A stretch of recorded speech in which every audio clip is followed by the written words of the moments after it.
tentang perbedaan Mesias menurut pandangan orang Yahudi dengan Mesias menurut pandangan orang Kristen. Mesias dalam bahasa Ibrani, Mashiach, artinya adalah yang diurapi. Istilah ini muncul beberapa kali di dalam Perjanjian Lama. Misalnya dalam Mazmur 2 ayat 2. Dalam Alkitab terjemahan baru tidak memakai istilah Mesias, tetapi yang diurapi.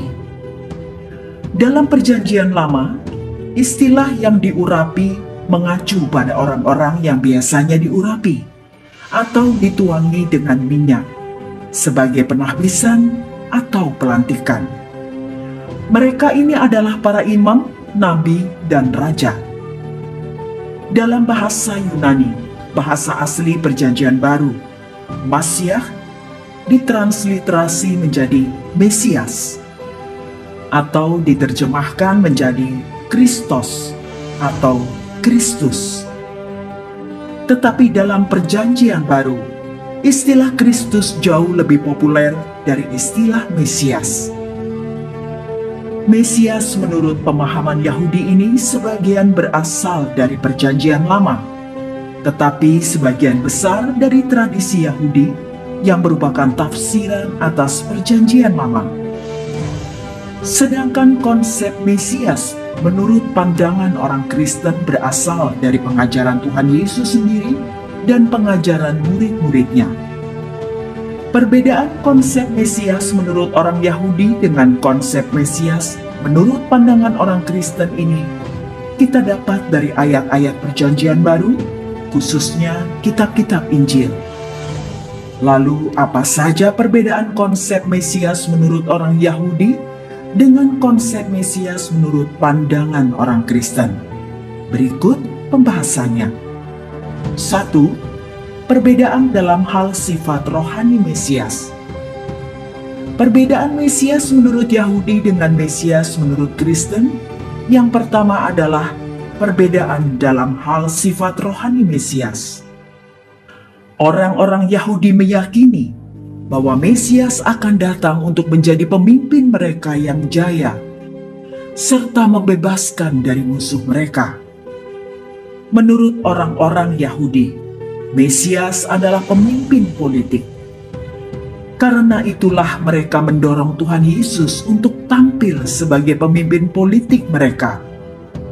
Mereka berniat menjadikannya sebagai raja mereka. Tetapi Yesus menolak. Yohanes 6 ayat 14-15. Sedangkan Mesias menurut orang Kristen adalah pemimpin rohani, bukan pemimpin politik. Sebab Tuhan Yesus yang adalah Mesias menegaskan bahwa Ia datang bukan untuk menjadi pemimpin politik, tetapi sebagai raja atau pemimpin rohani pada zaman eskatologis atau zaman yang akan datang. Yohanes 18 ayat 36-37. Sang Mesias datang untuk melayani secara rohani, bukan untuk tujuan politik. 2. Perbedaan dalam hal keilahian Mesias. Perbedaan Mesias menurut Yahudi dengan Mesias menurut Kristen yang kedua adalah perbedaan dalam hal keilahian Mesias. Orang-orang Yahudi tidak berpikir bahwa Mesias itu adalah yang ilahi, meski dia akan membawa bangsa Israel berjaya atas bangsa-bangsa lain di bumi. Mereka menganggap Mesias sebagai manusia biasa saja, sebab ia adalah keturunan Daud, manusia biasa. Hal ini nyata dari pertanyaan Tuhan Yesus kepada orang-orang Farisi tentang siapakah itu Mesias, dan jawaban mereka yang mengatakan bahwa Mesias adalah anak Daud. Matius 22 ayat 41-46, bukan anak Allah juga.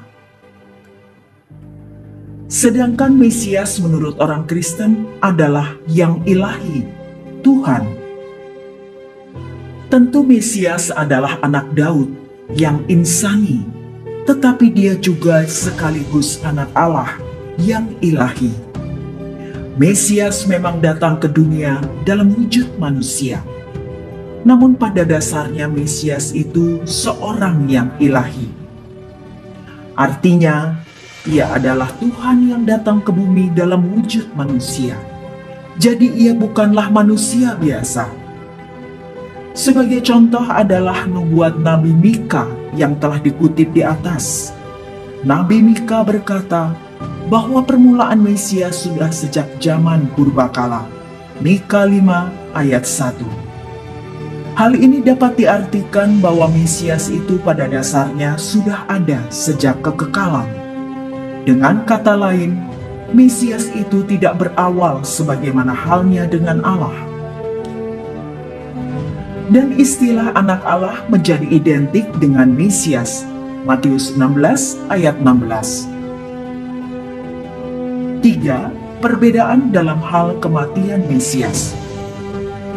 Perbedaan Mesias menurut Yahudi dengan Mesias menurut Kristen.